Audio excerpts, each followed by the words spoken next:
glory through suffering. This has become a reality in the life of our Blessed Mother. All those who walk in the path of suffering will gain eternal life. Suffering has meaning in Christian life. We cannot imagine our life without suffering.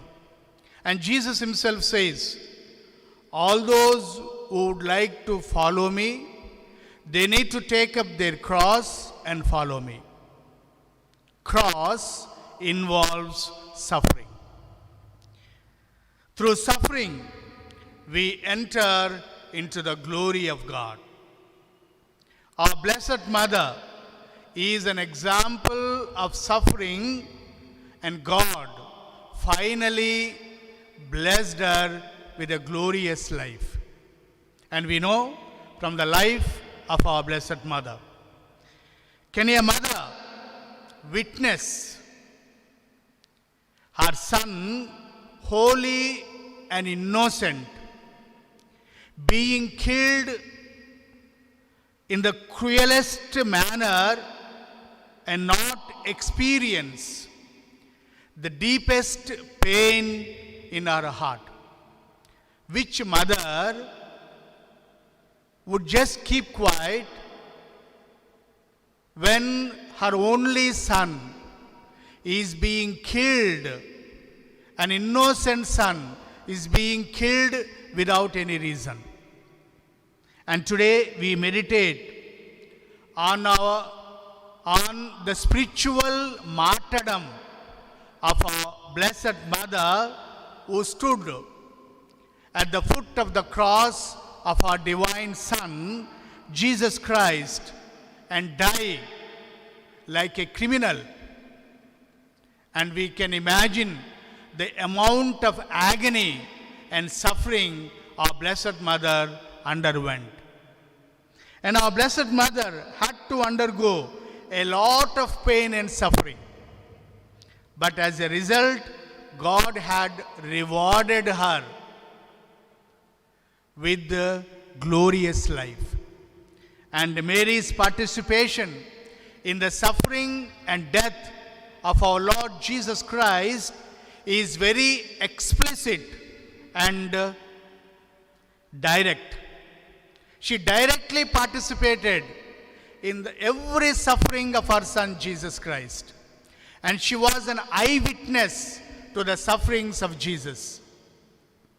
And there are so many episodes in the life of Mary where suffering became the part of her life. Mary and Joseph go up to Jerusalem to present baby Jesus in the temple 40 days after he was born. On that occasion, as we have just heard from the Holy Gospel, Simeon said to Mary, "The child is chosen for the destruction and salvation of many in Israel. He will be a sign from God, which many people will speak against him. And sorrow like a sharp sword will break your own heart." And we understand what type of suffering our Blessed Mother had to undergo by these words of Simeon. But God did not leave her alone. God was always with our Blessed Mother. And the sword would pierce Mary and cause her to suffer. That sword is a symbol of sorrowful path of our Blessed Mother. And the second point we need to meditate upon today, the long and troublesome flight into Egypt with a child, Jesus and Joseph. An angel of the Lord appears in dream and tells them, Herod will be looking for the child in order to kill him. And we can imagine how a mother feels if somebody is trying to kill her only son, and what agony our Blessed Mother might have undergone. And in the cold weather, they set out by night on a donkey for a journey of more than 400 kilometers to an unfamiliar country. And what would have been their journey for 400 kilometers? And the third point, the boy Jesus was lost and found in the temple of Jerusalem. Joseph and Mary must have gone through a lot of anxiety and sorrow when they lost their son. And they searched for Jesus, and finally they found him, and they thanked God. And the fourth point, Jesus is led to Calvary. A heavy cross is loaded on his shoulders, and Mary follows him. Silently she walks along with Jesus, and silently she bears the pain of her son. And we can imagine here too how a mother feels when her son, who is innocent, carrying the cross without any reason. And the fifth point, it is in the crucifixion that we find the deepest sorrow that our Blessed Mother underwent. And standing close to Jesus' cross were his mother and other women. And they were all so terrified, and they were all feeling so sad with our Blessed Mother, looking at the crucified Son. And another painful experience which our Blessed Mother underwent. They have taken down the body, the lifeless body of Jesus Christ, and put under the lap of his mother, our Blessed Mother. Looking at the lifeless body of Jesus, the amount of suffering she underwent, we cannot imagine. And there were so many other events in which our Blessed Mother underwent so much of suffering. There are some to mention. Jesus was born in utter poverty and placed in a manger. And the amount of struggle they had to undergo before the birth of Jesus. The prophecy of Simeon, Herod seeking to kill a newborn Messiah. The people those days rejected the teachings of Jesus. They were insulting Jesus. They were not receiving Jesus, and they were trying to blame Jesus for so many silly things. And Jesus is arrested, and his disciples abandoned Jesus. And they said, "We do not know who you are." And Jesus is crucified. Mary participates in the sufferings of the newborn church. How the church suffered in the initial days, and she was a witness. All these sufferings Mary underwent. It is only to cooperate with the salvific plan of God. And Mary perfectly cooperated with God's salvific plan. But God blessed her immensely and rewarded her with eternal life.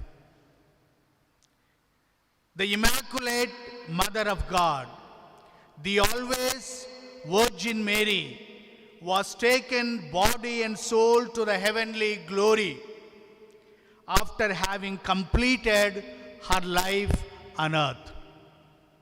How our Blessed Mother was taken into heaven.